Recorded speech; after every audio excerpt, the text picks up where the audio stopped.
Hit me one time. Nope. Hit me 2 times. Hit me 2 times. Woo! It's the Capital City Podcast. I'm your host, Capital J, alongside my main man, DL Glass. And tonight we're talking to a very special guest. He goes by the name of, we're going to jump right into it. His name is Mike Anderson. He is a polished soul, ladies and gentlemen. Yes. Why do we have him here on the podcast? Well, he has an incredible story. It's a story of redemption. Yes. Indeed. And he hails from the city of Fayetteville. Vietnam 26 and Indeed. We like to focus our attention on people making moves here in the great state of North Carolina. Oh, yeah. And this man has made some moves. So, of course, I just got to give a little brief intro. Met this guy a long time ago. He was friends with some friends of mine. And they always told me that they knew this real solid guy. Like, hey, man, listen, if you know me, you know Dame, you know Larry, then trust me, it's like you already know our homeboy, Mike. And I never heard anything but good things about this guy. oh man, I'm honored. Definitely But honored. it was, but there was a stretch where this man had to make up some time. And we're going to talk about that. Definitely. Okay, so first of all, without further ado, thank you for coming, man. I'm glad you decided to come through here. No problem. Yeah. I am happy to be here. It's an honor to be on the Capital City Podcast, man. And I appreciate giving me the opportunity and platform to continue to talk about the journey and the things that I do and all that I'm involved with. All right. Well, first of all, the name, he brought his book with him, ladies and gentlemen. And it's actually a gift for y'all, man. Wow. I like to think that we come from a generation that likes to read still. Right. Regardless of all the visuals that's out there, regardless, of how prevalent video is in our society, books still mean something. Right. Absolutely. Yeah, and I poured my heart into this book, man. It was designed for the youth, man, to tell them the story and the journey, to kind of like to give them the opportunity to realize, I know the fantasy aspect of what you hear in our music and what you see on the movies. Even before we even did it, there was major gangster movies out there that was pretty much trying to put it into perpetuity to where being a gangster needed to be glorified. But, I'm kind of here to preach a different message and to teach a different message. Well, let's talk about that message right now. Sure. Okay. This book is the story of your life. It is. It has been made into a movie. It is. It was adapted first into a short documentary. We traveled the film festival circuit with it, won multiple film festivals with it, and then it became a lecture demonstration tool that I was using to travel throughout the United States as a national spokesperson for juvenile incarceration and mass incarceration. Okay. And then I got inducted to the My Brother's Keeper Speakers Bureau when Obama had that. He had multiple channels in different states and cities. I was part of that because we did a lot of stuff with the Congressional Black Caucus. Then after that, I was doing work with Cut 50, which was a bipartisan movement to cut the prison sentence to half by 2020, which was Newt Gingrich and, of course, Van Jones. And that was shout out to my boy John Forte, who was part of that movement with me. Rest in peace. Mm-hmm. But, it was just one of those things, man, that we went on a journey to talk about what it is to go into the belly of the beast and what it is to make sure that you don't fall victim to the system, to listen to us, to tell you that. Just like Christ took the sting out of hell, he went down into hell to take the sting out of death, out of hell. We went into prison to take the sting out of incarceration. Right. So I got a question. I heard you mention 2 things that stand out to me: juvenile incarceration and mass incarceration. Yes. Speak about the correlation between the two. So the correlation is, when you have juvenile incarceration, which is also known as the school-to-prison pipeline, there was a statistic that came out years ago saying that every black male by the age of 15, now, mind you, they gathered this information from second graders, young black boys that was in second grade, and they forecasted that 85%, They put them on a track. 85% of them would end up incarcerated by age 15. Right. And so, or would have been incarcerated at some point in their lifetime. So to even predict that future or to say that this is what we see happening, how can you tell by looking at a second grader that that's where they're going to end up, unless you design the system for them to end up there? Private prisons. Exactly.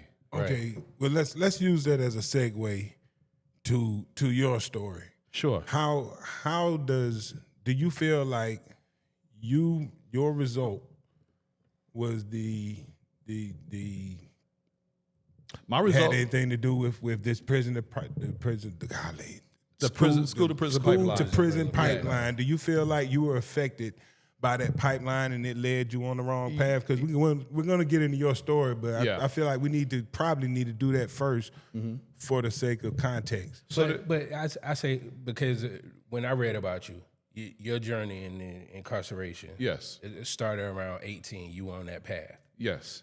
So. Well, way before that, but right around that time is when things just popped off and went crazy. Yeah. Right. Because I did everything. I tried the military, got hurt, got out, went back to the streets. You know what I'm saying? I'm actually a veteran at this point. A veteran of the streets and a veteran of I've seen war in so many different capacities. You know what I'm saying?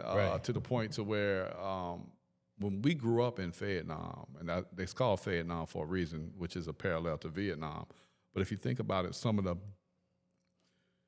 most, how can I say, mentally disabled black males came from Vietnam, and they were sent back home, never diagnosed, never treated, never counseled for PTSD because of the Vietnam War.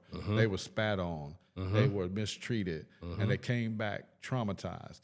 They would focus on sending them to specific neighborhoods.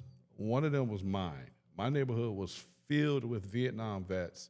Oh, wow. Who were either drug addicts, alcoholics, domestic violence perpetrators, and that thing was huge in my neighborhood. So, and y'all was drinking bad water. Bad water. Bad water all day, man. And so the thing about it is, though, when you look at that system, that's just one of many that's designed. The projects is one. These systems are designed. People don't believe it. I hate to sit here as a conspiracy theorist, a conspiracy theorist. It's factual. It's factual. You can look it up. It's evident. Right. And tell me what do you see in these, like you're growing up around Vietnam vets with post-traumatic stress disorder. What do you see as a child? What does that look like? Domestic violence in the household. And one of the things is because of triggers. And I'm going to tell you what those triggers are. Why in the world would you place these neighborhoods closer to what they call the reservoir? The reservoir is where they did artillery and field exercises, where bombs was going off, guns was being shot. Boom, it's a trigger automatically. Absolutely. These guys jump behind the couch or they commence the violence. My father was one of those guys that would jump on my mom, put her in a chokehold. We used to have to break it up. And then finally at a breaking point one time, he held us at gunpoint. Oh, wow. So we had to leave and go into a domestic violence shelter. For a summer, man, I was so ashamed of that. How old were you during this time? I was 8. So this is a part of your story, part of my your story. journey. Yeah, my journey. My father was one of the first ones that jammed the gun in my hand at 6 years old and was smacking me in my head because I missed my target. He's like, yo, you're never going to be a man if you don't know how to shoot a gun. But this was his mind state because the military drilled him like that. Right. So with that being said, I mean, when you have this type of household that you're growing up in, you get a little confused, and not just that, but you get a little regretful. You start regretting things, you know what I'm saying? And then not just that, man, you start resenting things. So this whole system that's designed, that one particular channel, that one particular element of the system is designed that way. So what happens is you find out that you're a spectacle in a large population of many that's designed to go up this school to prison pipeline. And when you was talking about the private prisons, it's called the prison industry, man. What does that sound like when you are renting out facilities to house inmates? Absolutely. Yeah, that's chattel slavery. That's Absolutely. modern day plantation. Yes, you sir. know what I'm saying? So now what you're doing is you're passing the buck. No pun intended, but every buck that comes through that system, say, yo, we're gonna have him working at the soap plant. We're gonna have him making signs for 45 cents a day. That's cheap labor. Absolutely. So that cheap labor becomes an industry. You got millionaires that get paid off of cheap labor. You had private prisons that was on the stock market. Right. You know, I was in one of them in Oklahoma when they so. sent us out of state. It was called Great Plains Correctional Facility. Oh, wow. Yeah, in Hinton, Oklahoma. And I'll never forget it, man. I looked around one day and I said, damn, I'm a blue chip on the stock market for $30,000 a year. I'm glad you said that because it leads me to another question. But I wanted you to get back to this pipeline. Yeah. And how, because, you know. I could tell you what it did to me. Right. This is what it did That's to me. what I wanted. Okay. My story. Can't speak for nobody else. But what I experienced in my household, having to go through being held at gunpoint by my father, but not realizing then, thinking that my father just crazy as hell, but not realizing that he came through a system and fought those wars. It wasn't just Vietnam War, Korean War. He was spat on. He was an African-American soldier. Mm-hmm. You know, white lieutenants speak, you know, they were the greatest warriors, but at the same time, they weren't respected like that. At all. So this trauma, never treated, never counseled, carried over. It became generational trauma, but it came trauma to the point to where I'm watching my mom get her butt whooped. I'm sitting there thinking about what's going on. I'm scared to go to school and get picked on because I know they saw the cops at my house that night. This happened constantly. And you know it's genetic because if your father went through that before he conceived you, that was a part of his I was conceived DNA. right. I was 72. I was conceived in 71. I mean, right when he came home from Vietnam. See what I mean? So I came from crazy nut. Right. No pun intended. Right. You see what I'm saying? Traumatized nut. Right. You know what I'm saying? So if you think about this, you take that and you watch this guy grow up in one of the worst neighborhoods in Fayetteville, North Carolina, Bunce Road. And what's so crazy, shout out to J. Cole, he talks about Bunce Road constantly on the fall off. But it was one of those type of neighborhoods, man, that people reverence, but at the same time, they really, it wasn't ringing a bell with people to say, yo, I want to live on Bunce Road. You know what I'm saying? Yeah. So when you look at this, think about it. That doesn't allow marriages to last. You don't see a good household. It's out of order. There's the marriage, of course. Sooner or later, my mama, she got tired of this. She left her German family. I'm mixed black and German. She left her German family to love this man. She loved him as long as she could until it hurt too much. Damn. And then when they got a divorce, my mom she hadn't even been naturalized yet. She didn't get her citizenship till after my situation, like 1992. But at that time, she only had a handful of jobs she could get. And she ended up being a housekeeper at Fayetteville Valley Hospital for $3.65 an hour. Wow. So that's no money in the house. So what do you think happens after that? Right. Well, I'm walking around with hand-me-downs from my brothers. I don't like the way I'm looking. I know I'm headed on a path into middle school and then high school. I'm seeing the people around me and how they look versus how I look right now. I'm not going into middle school and high school looking like this. I need some clothes. I need this. I need to look fly. My brother, he's damn sure not going to be wearing my clothes like I ended up getting from my two older brothers. Right. So you start thinking, you start doing things. And when you have a level of intelligence, I never had a problem with grades. I had good grades, you know what I'm saying? I was an AB student all the way into 9th grade, occasional C, but you know, that was just because there was times when I was going through something in the household, I didn't want to go to school, so I would, you know, miss special tests and all that. But all these things were burdens. And when that burden weighs on you, you become a child full of resentment, and then you start making choices that are either based on anger or based on survival. Right. And so, mind you, man, when we was growing up, I used to have to fight for my mom because they would disrespect her. So me and my brothers, we were some fighting dudes growing up. You know, we would have to fight people that called her a German hoe, a sauerkraut hoe, and all sorts of things. So because people looked at Germany as Hitler and Nazi. Oh, and you're in Fayetteville. Yeah. So you know what I'm saying? You know, that intensifies the Right. treatment just being in a military town during that time period. I can only But imagine. picture a neighborhood that was strictly put together for black Vietnam vets coming home traumatized. This neighborhood was designed, it was a housing program for black vets coming home from war. The ghetto.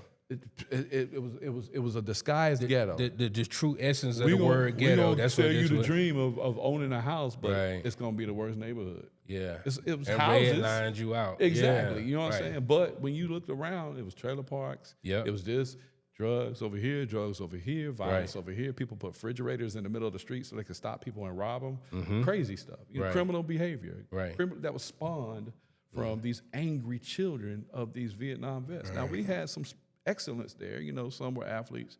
But if you go back and look at the statistics of my neighborhood, 85% was true. man, and a lot of us, I was locked up with a lot of my guys from my neighborhood and all this and that. And where do you think that came from? That was like first it was a call on the block off the Merc, the dirty Merc, where if the police was coming, that this is what we do. But on the inside is when you about to get in a fight and somebody get ready to jump a Fayetteville guy, you got to be like, and that's the call. Okay. Everybody rushes in. You know what I'm saying? That's all Fayetteville getting shot. Yeah, and the 2-6 thing, you know, that was a prison thing. Really, when you go in, if you had the number 2-6, they knew you was from Fayetteville at the end of your prison number. Right. But what 2-6 is the 26th county, Cumberland County, right, where Fayetteville, Hope Mills, and some of the other little small, you know, Wagram and all them are at. You know what I'm saying? Right. So they list them by county numbers, number. systematic here, systematic here. And when you go in, y'all remember the old song, You're Nothing But a Number. What was that? Self-destruction. My boy from Stetsasonics, he said that when you're nothing but a number. You know what I'm saying? Right. That's all you are at some point. And so you're registered as what they call, there's two types of government issues. One is a soldier in the Army, which is an institution. It's called a GI, a government issue. And then another government issue is an inmate in prison. That's a government issue. Right. And so, you know, you're put in there and you're pretty much broken down to the very last compound where you're making 45 cents a day. And you got to find your worth. Right. So I ended up going through this system, and then before I knew it, I was making choices that led me. You know, I went in the military, tried to escape the streets. I had went into the streets like around 14, was selling weed here and there, was being secretive, started selling guns and some other stuff later on in life. One thing led to another. Before you know it, I ended up in the Cumberland County Jail facing the death penalty plus life plus 60 years. Right. So I took a plea bargain for life so that I wouldn't get executed because they had me set up sweet.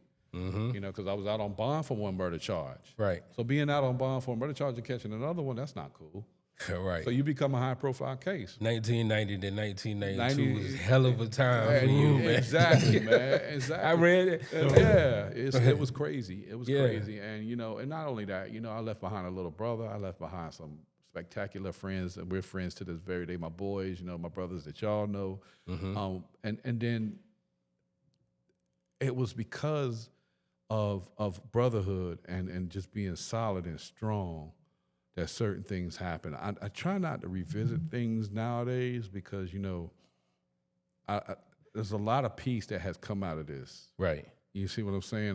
Like a man, I approached people, and then enemies became friends, and then they became part of my movement. And then he was going out there speaking to the kids and showing them how you squash beef. I don't want to go take you back behind the wall. Yeah. But tell them the name of the book first. The name of the book is A Polished Soul. And what that stems from is an idea that I came up with, that every diamond in the rough is a soul that deserves to be polished. When a diamond goes under pressure, whether it's societal pressure, peer pressure, environmental pressure, all of those pressures can take that piece of black coal, that dirty black coal, and turn that into a diamond. Now, when I went in and I took that plea bargain for life, I ended up going in.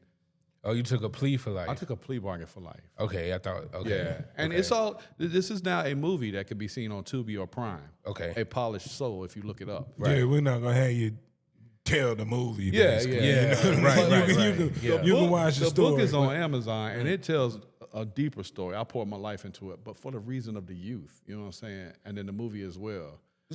So let's talk about the moment that you realized that your life needed to change. Oh, man, this is as soon as I heard that judge the second time around said, you know you're facing the death penalty. Yeah. I was like, I sat back and I said, the death penalty, how did I get here? What just happened? I don't even remember the journey to get here. I said, but that journey was counterproductive. It had to have been if I'm facing the death penalty, plus another life sentence, plus another 60 years. Right. What is that? And so something said, Mike, your dumb ass just got tricked by a system that was designed for you to fall for the trick. Now, I could have made better choices. I take responsibility for every single choice I made as a knucklehead. But I'll tell you this, the best choice I made was that choice you just asked me about. It hit me one day. I had a dream, and I was going down a long, dimly lit hallway, and I heard little voices saying, help me, help me, help me. And then I looked, and there was light, but there was a door cracked open, and there was hands of all different hues of colors coming out, talking about, help me, help me. There were small hands. And when I woke up, How long had you been in at this point? I was still in jail. You were still in jail. I was still in jail. And so when I was in jail, Now, was that the Fayetteville water that had you? Or no, was I this think something that what it actually- was is I stopped drinking the Fayetteville water, and after I stopped drinking that Fayetteville water, this is what I realized: I stopped eating the Fayetteville junk food too, because there's a lot of spiritual junk food in the atmosphere. Mind you, this is a place where every war comes back. When the soldiers come back from deployment, they're bringing other spirits back from different Hell wars. yeah. So these spirits are released into the atmosphere, and they run rampant, and they control minds, and they become principalities of darkness that you can't control.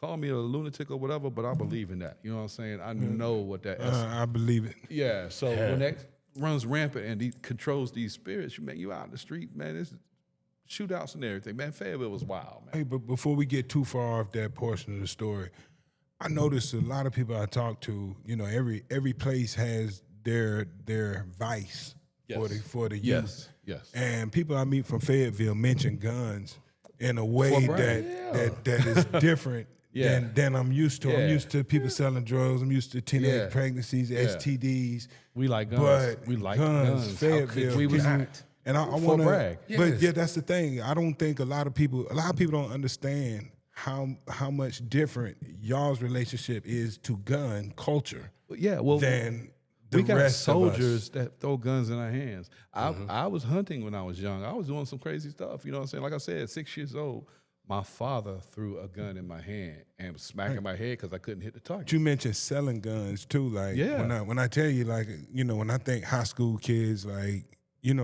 high school kids, when we were that age, where I was from in Tarboro, cats weren't really dealing guns. Nah, But we I had know our hands. several- We had yeah, our that's a hands on thing in something. Fayetteville. We was leaving Fayetteville, going to cities like going to Durham, going to everywhere, and we were doing some things here and there. You know what I'm saying? And then there were some things that we did on college campuses. Nothing to be proud ran of. back to Yeah, Fayetteville. I'm Nobody saying never it was knew. just totally different. Like I said, I knew guys that had a pistol or two. Then I mean, cats from Fayetteville, they got we talking about the go to 90s, Fayetteville. AK-47s, Bro, Uzis, choppers. and all of this stuff. And I'm like, yo, what is going on in Fayetteville? What's Why- the name says it? He says it in one of his songs. He says his brother liked the way that it be stuttering. The choppers, Yes. you know what I'm saying? man. So that's a whole different mindset. He said, what he say? I'm from where they carry 4 5s like change for a 20. Yeah, right. And I'm telling you, as somebody from North Carolina who's moved around a lot of places in North Carolina, that's real. That is That's some a trademark of exclusive. Fayetteville. It's It's a trademark, exclusive to yeah. that area. Yeah. The way that guns are Vietnam, Right. Yes, Vietnam, war zone, and see, so prolific. back to the question: when did I change my mind? Right. I changed it as soon as I got in, but when I got to prison, the first thing one of my counselors told me, she said, "Yo, Now, this was your first time going to, when you say prison, you mean like an adult facility? no, I went to CP, then from CP for a few days. Then they Process. realized they sent me to the wrong place. They sent me back to process at Polk Youth Center, the original one that was called Gladiator School. Ooh. So I'm gonna tell you a story. My mom used to work across the street from there. We lived in Raleigh. Yeah, Western Boulevard. Yeah. And so the story, this is crazy. Shout out to Petey Pablo. We was part of the riot. It was a major riot. So the riot that we was a part of is crazy. I've talked about the riot, and that's the same thing that happened. The lights went out. So it was New Year's, and the correctional officer cut the TV off before we could watch the Apple Fall. So we kids, man. We got testosterone going everywhere. Underdeveloped frontal lobes. Right, yeah. You know what I'm saying? You know what I'm saying? So we gorillas up in there, man. And it's called the Gladiator School for a reason. I had just got there and watched the dude get shot. A white dude got shot on the fence trying to escape. So I knew I was somewhere. Right. So I was like, oh man, how did you get here? You know what I'm saying? And that's what I kept asking myself. So you here now, boy. Shut up, stop crying. What you gonna do about Man it? up. You know what I'm saying? Man up. And so you got a life sentence. You don't know when you coming home. Right. And so that riot made me realize in the heat of that riot, I ain't gonna say who threw the boot and hit the CO in the head, and then believe it or not, that's where the song came from because okay, twirling their t-shirts, you know what I'm saying? Right. And next thing you know, it's a whole riot. And the thing about it is when, in that moment in that riot, I was like, man, this ain't what I want to do. But I got to do it because I'm in this environment right now. You know what I'm saying? And then when I realized, I said, no, I don't. I ain't got to do this. The next time something like this happens, I'm going to mind my damn business and then worry about my growth, worry about me excelling through this. And I'll never forget her. Jocelyn King was my first counselor. If you watch my movie, Shar Jackson plays her in my movie. Mm-hmm. Shout out to Shar from Moesha and all that, Good Burger and all that. But she plays my counselor, Jocelyn King. Jocelyn King planted a seed in me that said, yo, I'm going to sign you up for college. Because I had took an IQ test and all that. Mm-hmm. And she said, yo, you scored genius scores. And I was like, how did you get here? That was the question all the time. Why are you here? And then I would say something about my father. They was like, well, yo, your victims weren't your father. Yeah, right. You see what I'm saying? Mm-hmm. So what was you taking out? I was like, well, yo, it's bigger than you can ever imagine. I'm telling you. Got caught up in a crime that I didn't do and some other stuff that was just like straight out, you know what I'm saying? So because I know you're of sound mind when this is going on. Yeah, you were a kid. Yeah. But how do you process this? Meaning when I got there? Yeah, how did you process? You gotta go into grown man mode right away. What age are you when the 19, 20, 21, 22. 22, all right. So 22 when I'm here at this place and this lady's telling me, yo, I'm gonna sign you up for college. You did Law and Order at 18. Listen, she signed me up for college. Right. I said, college? I said, you can do that in prison? She's like, boy, the judge sentenced you to prison. He ain't sentenced you to hell. Right. And so that was the biggest thing she said that hit me. It's like, oh, that's right. I'm not dead. I'm still alive. I got life. I got breath in me. How do I change this? Right. Man, so that whole 17 and a half years, I'm going to speed it up. I ended up getting 2 college degrees, 9 different vocational trades. I was writing plays for the inmates, and we were producing them. They let me produce and direct them in front of, for inmates to be in them and then to also be the entertainment for inmates. I became one of the Toastmasters. That was doing the speaking engagements on behalf of the inmate population for volunteers and all that other stuff. I was doing so many. Every time I graduated, with honors, both degrees. We had graduations and all that stuff. But all that stuff became what I should have been in the streets. But you should have been in the first place. Yeah, exactly. And found your way. With all this positivity, and I know stuff comes in stages. Mm-hmm. But did you ever find yourself thinking like, damn, I ain't gonna never get out? Yes. I did until I had another dream. So I call them high definition dreams, and we know what high definition is. You dreamed in color. I dreamed in color, strong saturation, right? Da Vinci, edited, color graded, and all that. You know what I'm saying? And what I did was I sat there and had the dream of me being on TV screens, in radio interviews. I was dreaming this in one little dream. You know what I'm saying? I was speaking, people were clapping. I saw cameras, I saw lights, and it was flashing in high definition. Now, when I have blurry dreams, I don't pay attention to those, but these high definition dreams, which was the same dream I had before my second situation happened. You know what I'm saying? Before my second situation happened. Mm-hmm. So in that moment, I was like, this is the same dream that told me I was about to get in trouble, but I didn't listen. Oh, that dream. That clear. Before your second situation happened. Exactly. So what happened? I mean, I was out on bond. I got a murder charge. I sold a gun that was involved with a murder. I got blamed and accused for it. 5 people was out there shooting. They put it on me. I never opened my mouth about exactly what happened. Well, when I say so that's the first one or the second one? That was the first one. And then I got out on bond, and then another situation happened where an altercation turned awry, and then next thing you know, before you know it, there was shooting, and I ended up shooting 2 people.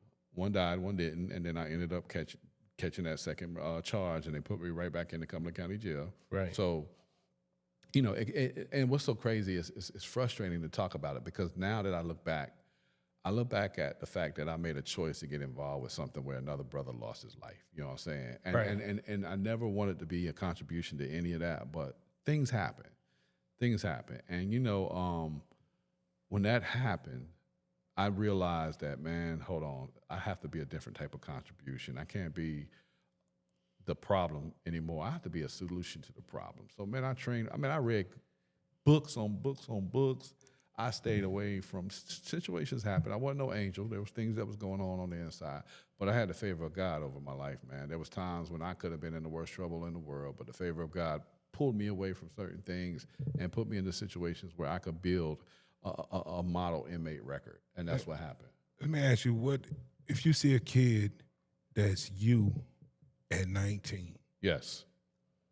What do you say to that person to get them to change their direction? And you know, So this a lot of people 19-year-old is headed stories. down the wrong road, is what you're saying? Yeah, you're looking at them right now, and you see yourself in somebody. What can you tell that person? What do you think somebody could have said to you that would have steered you differently? And what could you say to somebody? Let me show you how we could take your beautiful gifts and turn them into a beautiful person that's going to be a big contribution to society. That's what I would tell that child. Now, was this what you were telling yourself at 19? This is what I told myself when I realized who I was. I started writing poetry. I started doing things with my gifts. You know what I'm saying? I knew I had gifts. I won a talent show in middle school. Did you have anybody in life that poured that confidence into you? No teacher along the way, no family member. Our schools weren't designed like that. Right. You know, sometimes you're just blessed to have somebody in your stood life. out. So it was really your counselor in prison who was that person. That was that person. And then after that, I met a brother. We called him Papa Cooley. I had a situation where He's portrayed in the movie. Yes. Right. I got hot-headed, and somebody tried to play me. He was trying to take my money while we was gambling. I was getting ready to stab him, and he stopped me from stabbing him and told me, he said, if you do this, it's over with. He said, think. He took the shank from me, you know. He said, man, you one of the brightest dudes I met in here. He said, what are you doing? Why are you even making a choice? He said, that's the dumbest thing you could do.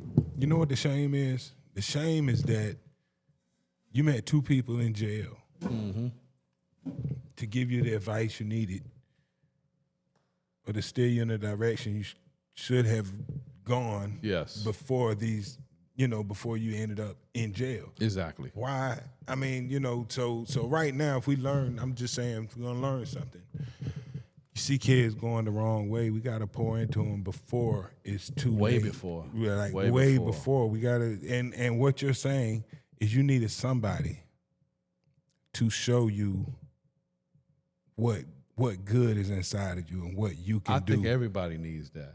And I'm going to tell you, you may need it a different way, but everybody needs to find out what it is inside of them that can take them in a different direction other than failure. And to me, I was probably praised when I did something stupid versus something intelligent. That's a problem we have in our culture That's our right biggest now. cultural problem. It's a huge problem. Yes. You know? Yeah. I remember getting out of school and, you know, a few people like, hey, good job. And then, you know, same time my homeboy got out of jail, boy, they laid it out for him. Right. You know what I mean? Yeah, like I said, when you go back to the movies back in the day, you know, the Goodfellas and all that other stuff, you know, these gangsters are praised. Music, being a gangster and being that thugged out dude is praised. It's propagated strongly, man. And the thing about it is, we are the teachers. I will say this: we come from that era where we messed a lot of things up. You know what I'm saying? The crack era. We messed a lot of moms up. We messed a lot of fathers up. We messed households up. You know what I'm saying? If we even community, the entire community, like neighborhoods that are now known as the hood were just our neighborhoods. They were just our neighborhoods, just where we lived, and everything was fine, and we looked out for each other. We owned the homes. When you say we did it, what do you mean? Oh, we did it. We did it collectively. We did it as a whole, and I'm gonna tell you something. And I'm gonna tell you why. There's okay. To me, a strong mind, intelligent mind, gifted mind, that's extremely productive, may not do as much because they're like, man, if I'm not doing that, man, I ain't got nothing to do with that, man. I don't even need to be part of the community, to be honest with you. That's one of the biggest problems we have in our culture. So everybody is not proactive the way they should have been back then when we were destroying, the other ones were destroying the community. Like, nobody never grabbed, like, yo, you get that money. That's how I was. I was a kid in school and saw my boy getting money. And I was like, oh, snap. I said, what's up? And then he showed me some stuff, you know what I'm saying? And so there I am. Instead of him saying what I'm hearing now, I'm hearing some beautiful things. I'm going to keep saying this, brother, because he's from Fayetteville. But Cole is talking about his boy that told him, man, you stupid. Don't go down that road. Right. He's like, oh, I wish I was you. Yeah, I wish I was you. going to college. Yeah, you know what I'm saying? I remember that. When my boys went to college, man, I actually was like, I was hurt because I was like, damn, I wanted to go to college. I thought the military was going to do what they was going to do for me for college. They weren't answering my letters or nothing after I got hurt. Right. I'm trying to go to the UNCG or wherever, Pembroke, all these places so I can be with my boys and learn because I know I can do the same thing. I can learn. Right. I can become a scholar of higher learning. You know what I'm saying? In these institutions outside of the prison institution. But nah, God had a different plan. Right. You know what I'm saying? Well, and I get it. I just think that we can't forget the 85% that you talked about earlier. Oh. Because 85% is a large number of people. That's a large number, man. When you got a certain demographic of people and it was only that demographic that they studied. Absolutely. And they said 85% of them. Right. But not 85% of the whole overall scope of black males, because we know the number probably is a little lower, but there was more black men incarcerated than there were in college. Absolutely. Yeah. And that was the system. That was the plan. Yeah. That's why I can't take the credit for what we did to our community until we talk about we was tricked. But but when we knew we were tricked and we were wide awake. It was too late then. No. Because most of us was that. I'm gonna tell you, that's my point. That's the problem. So we bit the bait. Absolutely. Yeah, we bit the bait. Now the question is are we gonna keep biting the bait? And now that we are who we are, where's our contribution to try to go back? Like you said, if I see that 19-year-old, what do I tell him? Right. Okay, I got my business degree. I'm about it. I'm savvy with a lot of stuff. I got great organizational skills. Figure out a way to get that nonprofit. Figure out a way to get them grants so that I can get that money to go and reach out to those guys. But I got a question. That 19-year-old listened to you before he listened to me. But I got a question, though. Because you've seen it from both sides, right? Yes. Today. Yes. 2026, May 2026. Yes. Do you think the number of, and I want to use my words carefully, but do you think the number of I hate to say it, but bad apples outweigh the good apples? Today? No. Today, no. Right, okay. And okay. I'm going to tell you why. Okay. You can do it when you become involved with going, and you should know, you say you went to some of the detention centers and stuff. Yeah. How many people did you see in that detention centers versus the high schools you spoke at?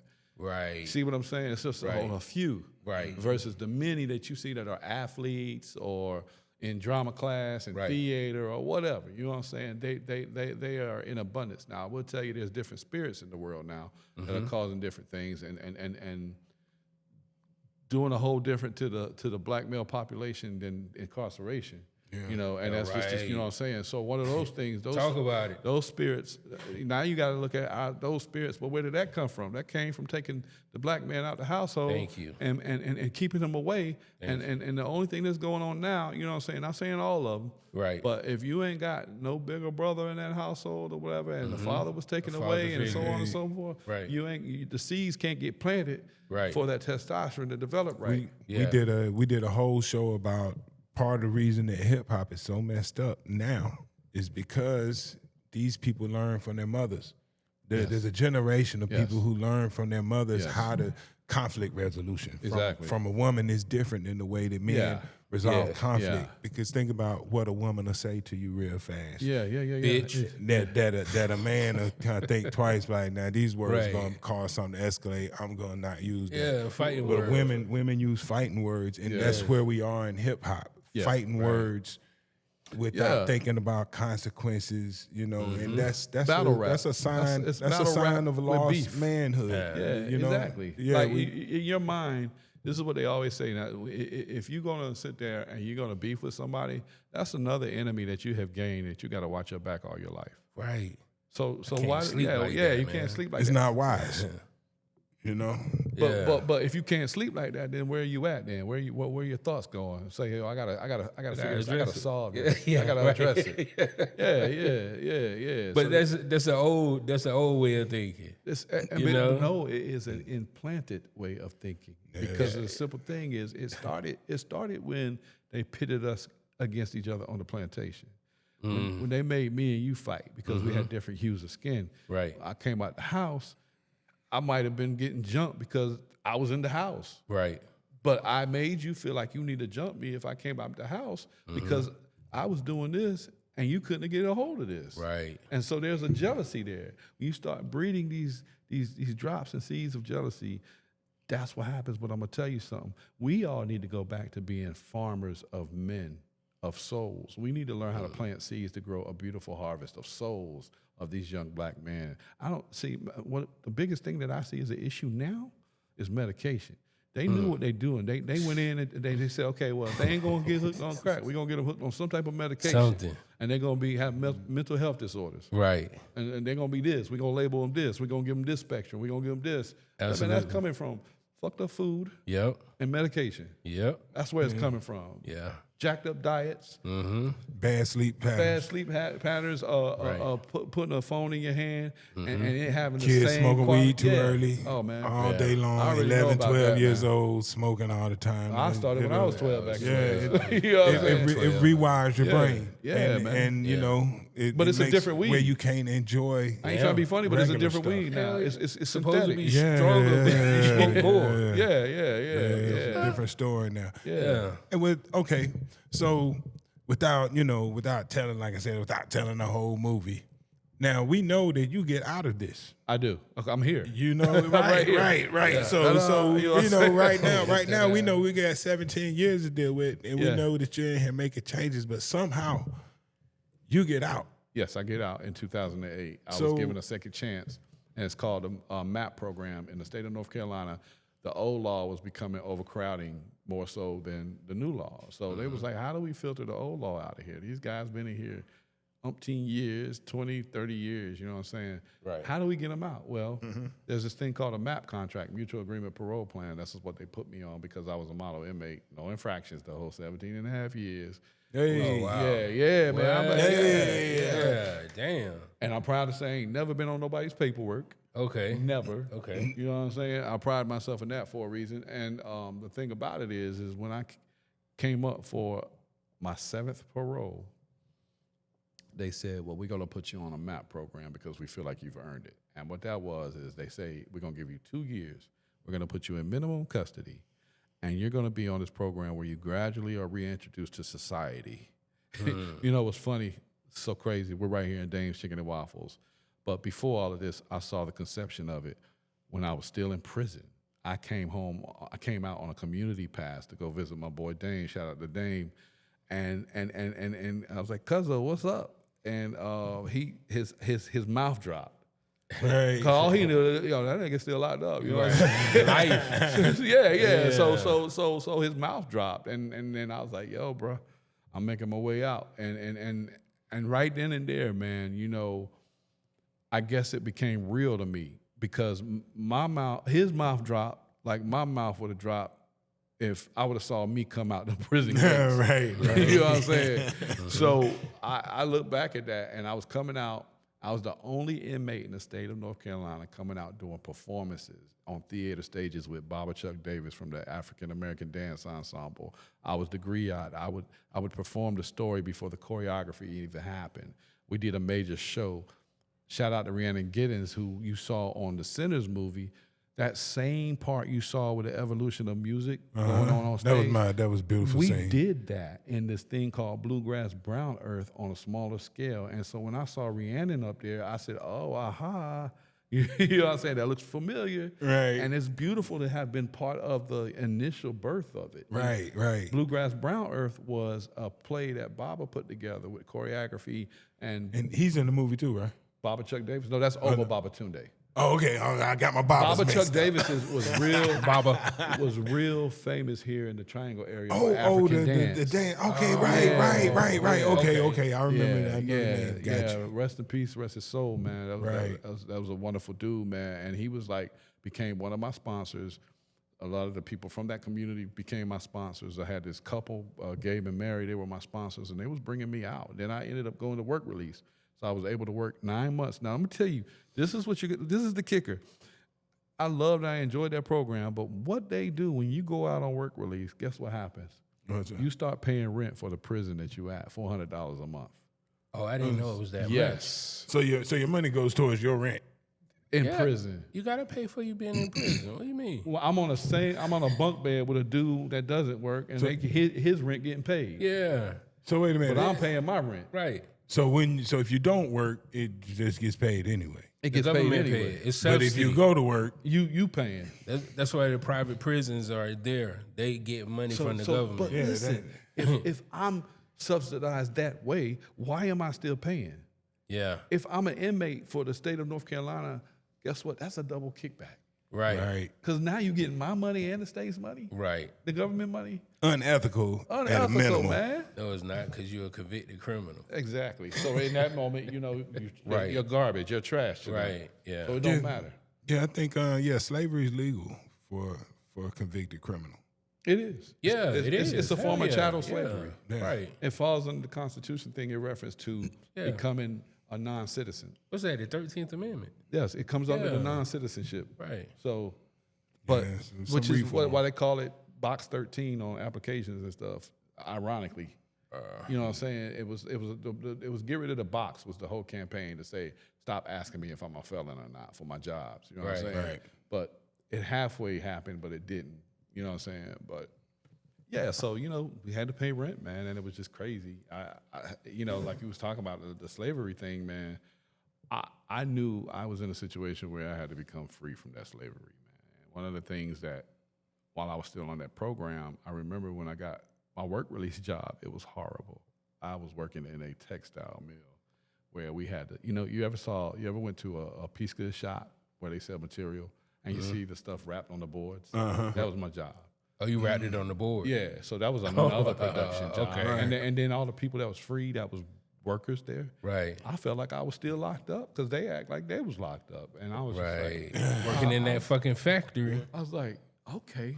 Yeah. They still want me to be incarcerated on my job. Yeah. So when I started getting where I had to take off work because I had shows to do during the day with Baba Chuck and all them, you could tell that guy was a slave master that ran that company because he did not want me to take off work to go to do bigger and better things. And so I said, you ain't gonna hold me back. I said it to him in his face one day, and he said, I'll get you put in a hole. I know how to get you put. I said, no, you don't. I said, I'm gonna tell you something. I said, sir, if you put me in a hole, you're gonna have so many complications in life. And that ain't a threat. He said, yes, it is a threat. He said, and his wife came and said, now, calm down, baby. Because it was family owned. Right. Calm down. Mike's different. He ain't like all those. I said, I saw the favor. You know what I'm saying? She was I think she was Lumbee Indian from Fayetteville. I mean Lumberton. So she kind of like Understood. she looked at me and thought I was maybe, and then like I looked like all them jokers. You know what I'm saying? And she was like, nah, but she had conversations with me, and the conversations were based on like everything from politics to everything. So she was like, and she saw me keeping.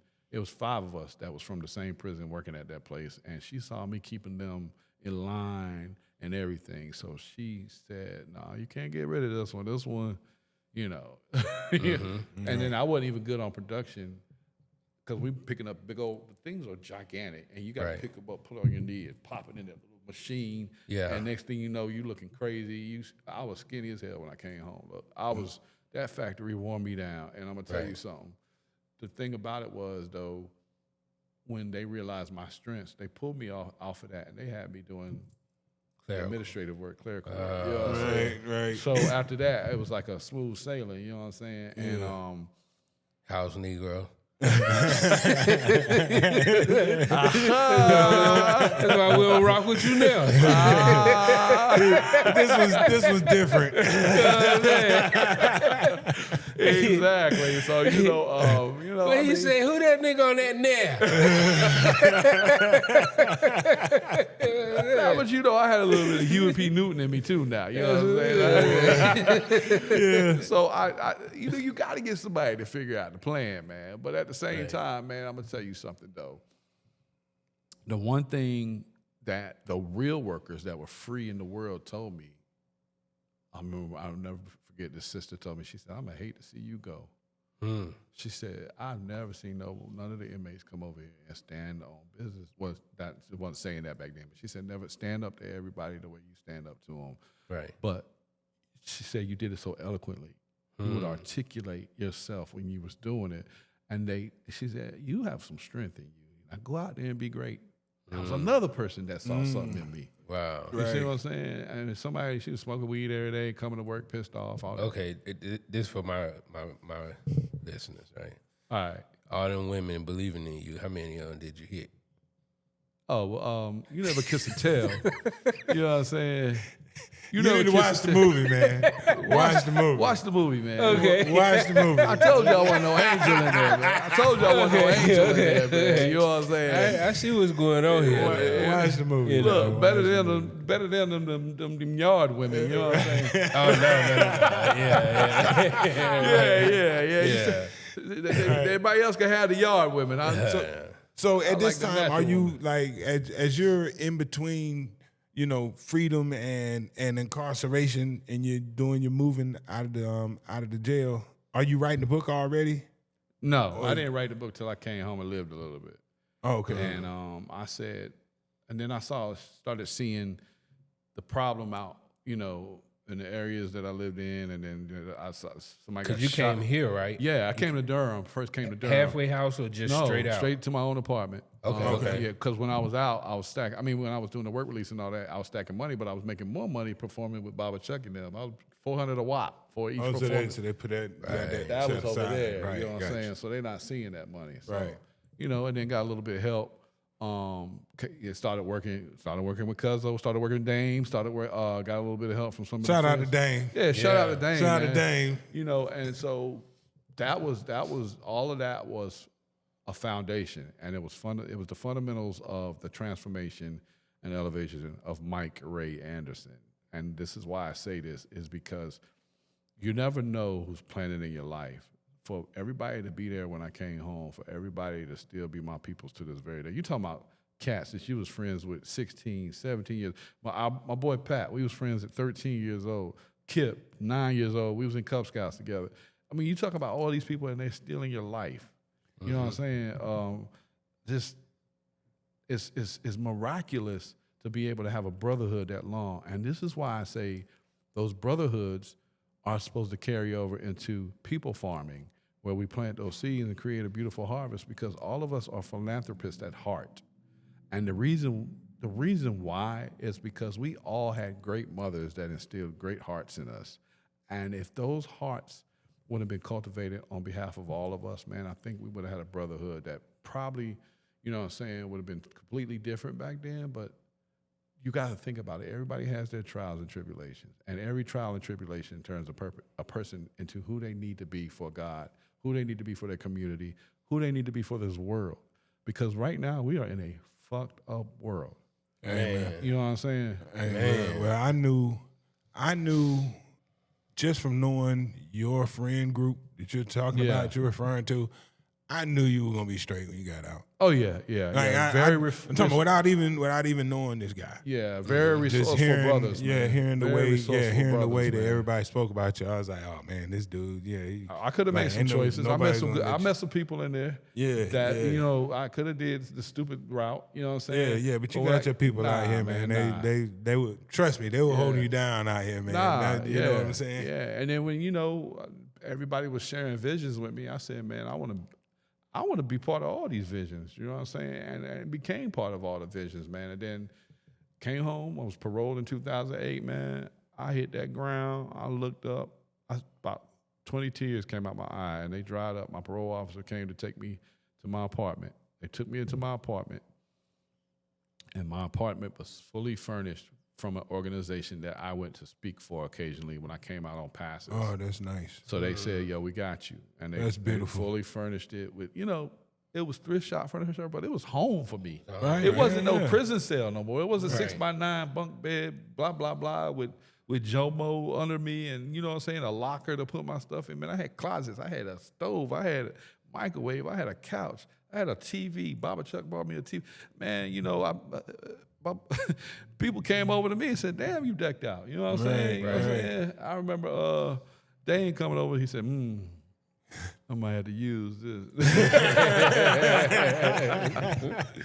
Nah, man. I mean, you know, that's a joke. But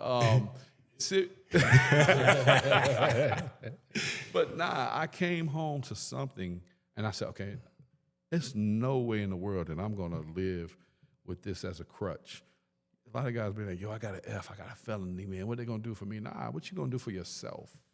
Let me ask you: Have you redeemed yourself? I've fully redeemed myself, and you know, and I'm gonna tell you why. I didn't redeem myself; God redeemed me, Amen. and gave me a journey and a mission and a purpose. So it's quite evident that the way that I live, you know, I ain't out here doing no stupid stuff. I'm doing my best to save lives, Right. that I know needs to be saved, because I see the same potential and the same gifts of these young men that should have been seen in me when I was young. Right. You know what I'm saying? I don't glorify anything they do. They get suspended from school for some stupid stuff. You know, I'm raising a 14-year-old as well. You know, he's a young black male growing up in Durham. So, you know, the thing about it is, as a father that's come from that, when I say what I say, I'm saying what I'm saying because I don't want you to go down the same road. To everybody. Everybody's my son. Are you scared? I'm not. You're raising a 14-year-old yourself. I'm not scared, but I'm very concerned. Right. Because fear will make you think in the most non-manifesting ways that are counterproductive to raising that child. Because I'm going to tell you why I don't want to be scared. If I'm fearful of how I'm raising him, then I'm still not doing something right. So I have to be concerned, because at the same time, fear will make you confused. I don't need confusion in his life. I don't need confusion in how we're raising him, you know what I'm saying? As parents, raising a young black male in Durham, neither one of us needs to have confusion, because, and then his uncles, his godfathers, all the boys, all my boys do not need to have fear about my son if he's gonna grow up to be the potential huge contribution to this world that he's gonna be, because fear is gonna make you think in a confused way. And fear does that. Fear. You ever feared something in the moment and you couldn't move? Yeah. It just completely debilitates you. It paralyzes you, and it stops productive movement. Right. So I'm not going to fear anything, because it's going to stop productive raising of this child. Good and bad. Yes. How much do you see yourself in him? All the way. All the way. And I think that's the part Does that concern you? Right. No, because I'm there now. Right. I'm there to see me go through this again. Yeah. You know what I'm saying? And he don't have a traumatized father, you know, that's raising hell in the household or nothing like that. He doesn't. He doesn't have that. He doesn't have a father who's spending all his money on liquor and all this other stuff and not giving him what he needs. The boy has everything he needs. He produces music now. He has all of that. I was a rapper. I could not get no support for what I wanted to do.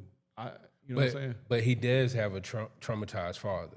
He does have a trauma, but he has a traumatized father that's a little bit different than the rest of it. I'm going to tell you why.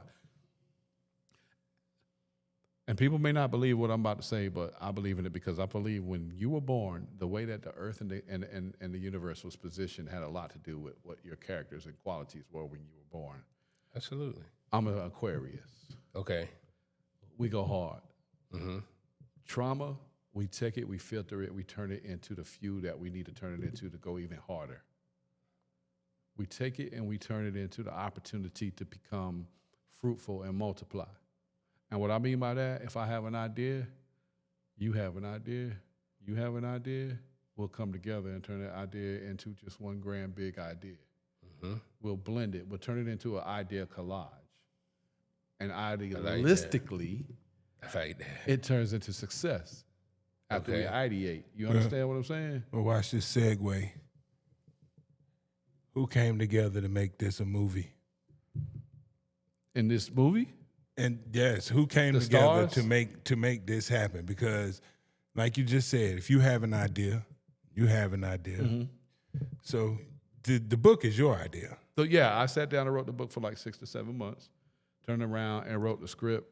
So yeah, what meeting of minds came together to turn this into a movie? Oh, a lot of people told me that I should do it right. But I sat down one day, and the meeting of minds happened in seasons, and I'm gonna tell you why. First person I met who was on the back of this book when I came home was Christopher Play Martin, who was a professor at North Carolina Central University. Right. Now, he remembered me when I had a rap group from back in the day, and then he was like, yo, didn't you? I was like, yeah, but I'm home now, you know what I'm saying? And so he pulled me under his wing and had me doing stuff for Brand News.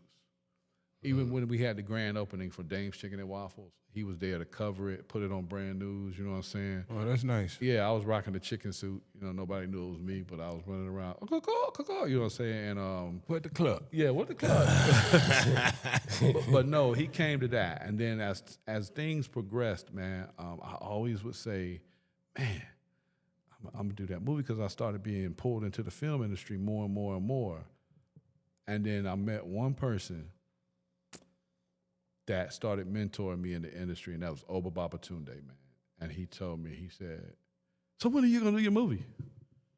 And when he said that, he resonated with all the conversations I had with other people about doing this movie. So collectively, everybody that's in my life was the meeting of the minds for this movie, to be honest with you. Right. If you are a character in this book, When you wrote it, did you have movie in mind at some point, or was it just like, I'm going to write this, I'm going to tell my story as a book? I'm gonna tell and you who then put the movie icing. came later. I'm going to tell you who put the icing on the cake when I had the book out. My story was told on NPR radio, right?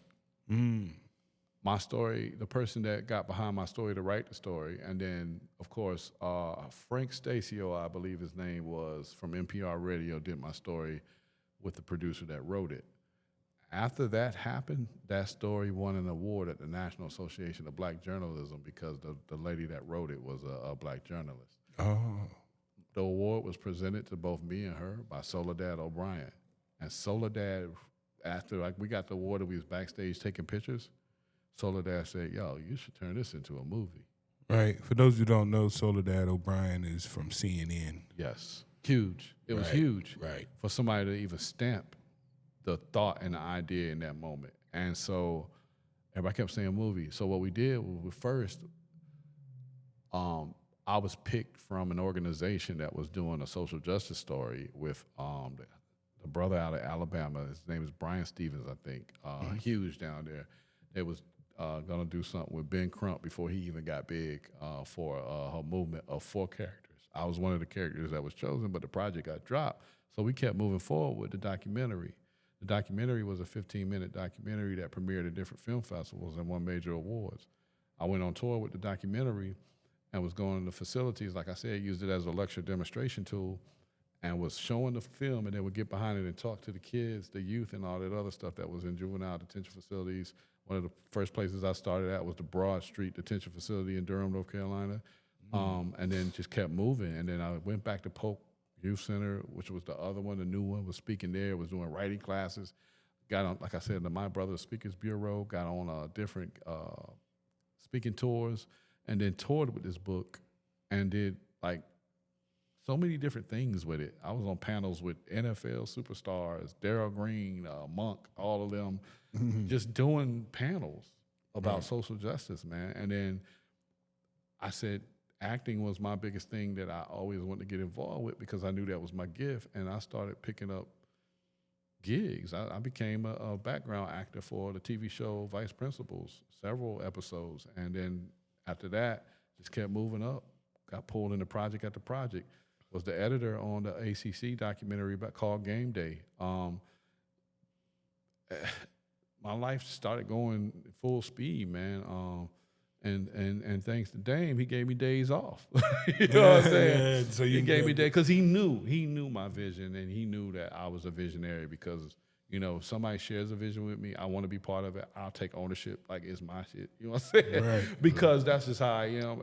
And so I knew my vision was next. I knew what was important to me. And so I went out there, and, you know, he was like, yo, spread your wings, cuz, you know what I'm saying? Went out there and did what I did. And here I am. May 11th makes 18 years being home. No parole. Wow, I time vote. flies. I vote. I got a passport. I travel to different countries. All of that. You see what I'm saying? Right. So lo and behold, my productive mentality that has manifested away from incarceration has become the mentality that now teaches and preaches the opportunity to stay free. Mm. Right on. I like that. Right. I think this is a good one. Yeah, man, this is good stuff. Yeah. What's the name of the book again? It's A Polished Soul. The book is actually, this is the book that I'm bringing to you all for the gift.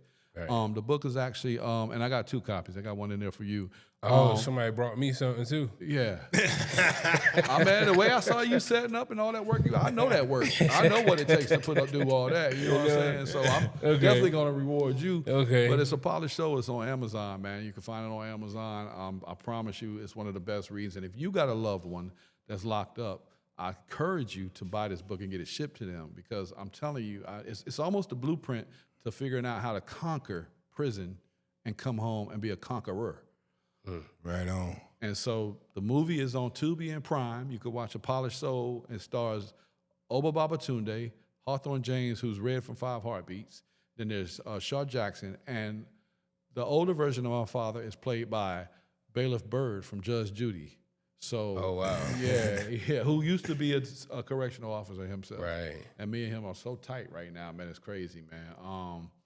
But yeah, and so, you know, some of the things that I could continue to do in the community, like I just did a major play for one of the most well-known play directors out here in the Durham that was originally at Hillside, but now he has Triangle Performance Ensemble, Mr. Wendell Tabb. I did a play with him called The Third Day, man. And that was a collective of all the talented adults and stuff, you know what I'm saying, on a professional level. And that play was something that was parallel with the gun violence in Durham. So when I heard about this and he reached out to me, I said, man, you damn right I'm going to get on this play. I mean, that's something that matters to me, you know what I'm saying? Right. Once being the problem and now the solution. I'm going to always live as the solution, you know what I'm saying? I mean... Yeah, what about the new movie? That's right. So the new movie... We know there's a new movie out, you know. The new movie is a masterpiece, I promise you. It's coming out real soon. By the end of July, early August, we're going to release the date real soon, but it's in the Matchbox. And originally it was a short that we traveled the film festival circuit with. We won 21 different film festivals with this film. We even premiered at Tribeca. And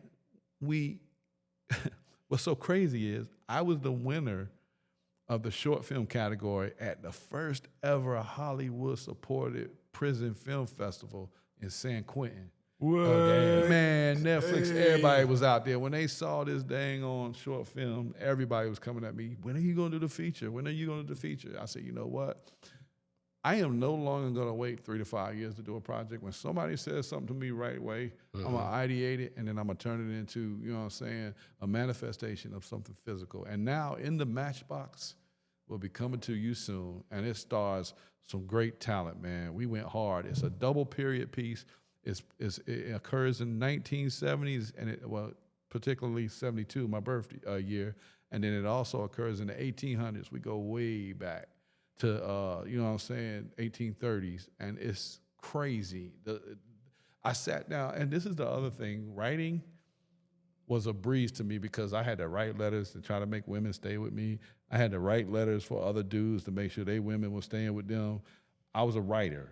At heart. Right. I became a writer. So you developed that even more. Man, even more in there, man. Right. I was writing 20-page letters. Yeah, because they're not giving you, you're not sending texts out there. Yeah. Phones didn't come to right before I got out. You know what I'm saying? Yeah. A lot of people don't remember, like, if you wanted to communicate with an inmate, you either go all the way there or you get a letter. You get a letter, man. That's it. Right. You know, there's your phone calls too, but those were expensive. Right. Those are for special people. Like, you ain't. We got two phone calls a month for 10 minutes. Yeah, that's not going to be your homemay. That's your mama or somebody like that. Yeah. That 10 minutes going to somebody, you know. Somebody important. Right. So, and then you get a special call at Christmas. Right. But now, I mean, you know, it's changed now. People could call you every day if they want to, as long as they got the money. And I get phone calls from a lot of brothers. The most recent prison I went back to speak at was Pamlico Correctional over there in Bayboro, North Carolina. and I went back to be the keynote speaker for their Black History Month program. Man, I never thought that I'd be in a prison and guys was buying picture tickets just to take pictures with me because they heard who I was. My boy was always showing them stuff that I was doing, you know, pictures that I take. So it just became, you know, a household staple, man, to go in and do a program and everybody respects you that much. Right, And right. like, you know, because you put in that work, man. And I can honestly say, I mean, right now, I'm an Emmy Award-winning filmmaker. We had a major project, Momentum Generation, that I did with the company I used to work with, and I was the archives editor, and it won an Emmy. So it was on HBO. It was Momentum Generation. You know what I'm saying? Hey, About yeah, surfing. Right. Yeah, well, I need to write. I want to see every piece of content related to Mike Anderson. You know, I've seen the movie. Like, I love the movie. Yeah. I want to see all this other stuff. So if everything you you're Google related Mike to. Ray Anderson, MikeRaeAnderson, I know they're going to have it right up under here at the lower third, but look, check this out. You Google that name, watch what pops up. God blessed me with a SEO, a search engine optimization that's out of this world. So you got a nice IMDb page. Yeah, man, I pop up in a lot of places, and that's a beautiful thing, man, to even have that in a positive way. Because I told my mama one day, I said, Ma, I said, I know you saw me on the news every day for 2 weeks when all that crazy stuff popped off. I said, I'm going to turn that into some positive stuff. Right, And right. next time you see me on TV, and she ended up seeing me on TV before she passed away. Next time you see me on TV, it's going to be doing something positive. Hey, one thing I want to ask you before we get out of here. Sure. Now, I was going to ask, I had planned on asking the question, me being a DJ and we mostly talking about music. I was going to say, well, how influential was music during your time as a youth coming up? And what I'm really saying is, today we have a problem with glorification of guns and violence and all this. Were you influenced by that? As you told your story, I kind of left that question alone because I saw how many other influences. Like, well, music is probably like third or fourth down the road. It's not like you're sitting around listening to NWA and got I turned. was. Yeah, so. I was. I was. Yeah, so I wanna just before we get out of here, you know what I'm saying? What year did I say I got locked up? When did it come out? Yeah. All right. Right. So this is what I Scarface, saw. all of them. You know what I'm saying? Right. This is what I saw. I saw when NWA came out. I remember, I'm partying hip hop scene. We're going out. Before that, Jungle Brothers, EPMD. It's one thing. I remember when NWA first came out. Fuck the Police was out, and when the police used to come up at the end of the night, everybody would just leave orderly. Mm-hmm. Then NWA came out. And it wasn't orderly anymore. Somebody threw a 40 bottle, broke it on the window, and all of a sudden, I saw the power of the music in our behavior, immediate behavior change. You know what I mean? I saw it again when Akinyele came out, put it in their mouth. Yes. Women in our community didn't Thank you. weren't on oral like Fellatio, that. yeah. Thank But you. after that song, things changed. So I'm wondering, with all these other influences going on, where did music, what were you Major. feeding? I was a rapper. What were you? I was a rapper. You were a rapper. I was getting ready to be the first gangster rapper out of Fayetteville that was spitting gangster stuff with this Revelo Productions, which was under Priority Records. They was a subsidiary. They was based out. His production came out of Fayetteville State. Andre Persall was his name way back in the day. But he was signing people like Reggie Pelt, The Love, Peace to You, MX2, all them groups. Even what's the name of them? Twice as Nice. I don't know if you remember them, but all these groups, they weren't doing that. I was going to be the one that was going to surprise them. Man, I had R&B hooks. Reggie was going to do my R&B hooks. Reggie Pelt, shout out to Reggie Pelt, The Love. I think he's still out there doing his thing. But he was going to be my R&B hooks. I had another young lady that was supposed to sing some of our hooks, but it was like, I was alone in the middle of gunshots, my AK busting hoes and niggas wishing for speed. Now, I said that's where my mind was because NWA, I saw that evolution and felt like that's what people wanted to hear, and so I was getting ready to fall for the trap. and I knew that it would have been a counterproductive mind state, but I was just like, yo, I'm gonna make my boys proud. I'm about to blow up, but then I got locked up. But if you think about it, your mind state got to be somewhere. So you attract what you think of, because it says, as a man thinketh in his heart, so is he. Right. So you become, involved with that environment, and you don't assess it or analyze it because you're thinking that way. So the music was heavy in my mind. The Ghetto Boys, Mr. Scarface, you know what I'm saying? Right. And all the rocks, you know what I'm saying? Right. And so it was just one of those things, man, that's what you saw. I went from, this is what is so funny, North Carolina was New York in the 80s. Right. When NWA came out, everybody was banging. Or from LA. Or from Houston. You know what I'm saying? Then everybody became Southern. Yeah. And we were Southern the whole time. We were Southern. You know what I'm saying? the whole Like we finally brought it back home. We walked barefooted in the summer. You know what I'm saying? Right. That's who we was. Dirt roads, or throwing rocks, dirt bombs, running through cornfields, playing, having fun. Right. So, eating muscadines. So if you think about it, then, even though we was all city influenced, especially military, I was born in Germany, and then from Germany to Philly, and from Philly to Fayetteville, you know what I'm saying?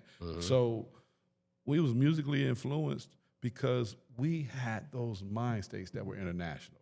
We had an international crowd in Fayetteville, so we thought everything that came through, we was what we call empaths. We absorbed it. Right. And you spoke about spirits earlier. Oh, let me tell you something. And I've often said there's spirits in the music. Oh, And huge spirits. Right. So let me tell you why. If you think about it, Lucifer was the music of the angel of music. Right. He entertained. He made God relax with his music, playing harps. But then when, of course, that happened to him, you know what I'm saying? And it's allegorical, but it's spiritual in a sense that you got to watch this energy. What happened when everything descended and was kicked out of the higher mind and became worshipful down here. It's not You know used what for I'm saying? praise No, it's anymore. not used for Now praise it's or used worship or to nothing. glorify the worst of the worst. Yeah, because now you got the prince of air, the prince of the earth, walking and tiptoeing across the minds of everybody and saying, this is what you need to be entertained with now. Right. So I'm going to hypnotize you with this type of music, and I'm going to take this to a whole nother level where I'm going to make sure your people get lost in the wilderness. Right. Yeah, so, you got to fight that some kind of way. Right, And it's got to be a shift. I'm going to tell you somebody who I admire. I met him years ago, and he's mad cool. And it ain't it's just one of those things that, I don't care what people saying about him, but D1, I love that brother. Yeah, man. D1, I love that brother. Shout out to D1. Right, D1. right. Yeah. That guy, So keeps it real. man, he and he knows, you know what I'm saying? He's human, and he'll tell you he's imperfect. Right. So he's not always going to have he's not always going to have a perfect interview. And so people need to stop think about it. So support him and help him become more conscious and support him and enhance him more. If there's something you see this brother falling in, and he's got a powerful message, he has the message of shift, get behind him. Right on. You know what I'm saying? Get behind him. Like, stop playing, because y'all keep talking about the music that's out there, but now this brother's doing a whole different type of music, but you ain't getting behind him. Can't get the love. Hey, and with all that being said, you get behind Mike Ray Anderson. I would appreciate it. Start off by watching A Polished Soul, so you learn about one of North Carolina's finest filmmakers. Buy the book, because the book actually proceeds from the book goes to my nonprofit, and I do stuff like, I don't like to talk about what I do, but I help a lot of the youth out that are trying to get jobs and some other things, you know what I'm saying, and guys that come home from prison that I was on the inside with, that come home way later than I came home, 30 years later, you know what I'm saying. We give them, again, shout out to Dame, because we give them an outlet to have a shot at freedom and get a job. Yeah, that's the toughest thing for a lot of people coming out, is finding employment. Yeah, like I said, though, we're philanthropists at heart, man. So that philanthropy is going to be my mission for the rest of my life. When I have breath in me, man, if I have to testify from whatever bed I'm laying on before I leave this earth, I'm going to do it. You know what I'm saying? Because I know what God did to me, and the same measure of mercy that he had on my life is the same measure of mercy I'm going to walk in every day. So people don't catch it like they should catch it when they disrespect you, because there's a lot of disrespectful youth out there, but we got to change that. Right. So I can only hit them up with a story. Hey, well, your story is awesome. Yes, sir. And everybody, listen up. Like you said, this is the blueprint. How to survive, how to come out, change your life. Yes. Turn the negative into a positive. And just like that, it's been the capital city. Oh, before we go, anybody you want to say hello to, shout out? Yeah, I would say anything follow you me wanna on plug up? Instagram at Movie Man Mike. And, man, I just want to shout out everybody, all my supporters, family, friends, loved ones, man. This is the thing about it. Always remember that your tribe is based on how much you put into the atmosphere that comes back in a positive way. Your tribe is only going to be that. As a man thinketh in his heart, so is he. I promise you. Live by that, and you'll see great things happen. It's been the Capital City Podcast. I'm your host, Capital J, alongside my main man. DL Glass. And the one and only movie man. Mike Ray Anderson. Straight from Dames. Chicken and waffles. We'll see y'all next week. Remix. Smear me, baby. Yeah.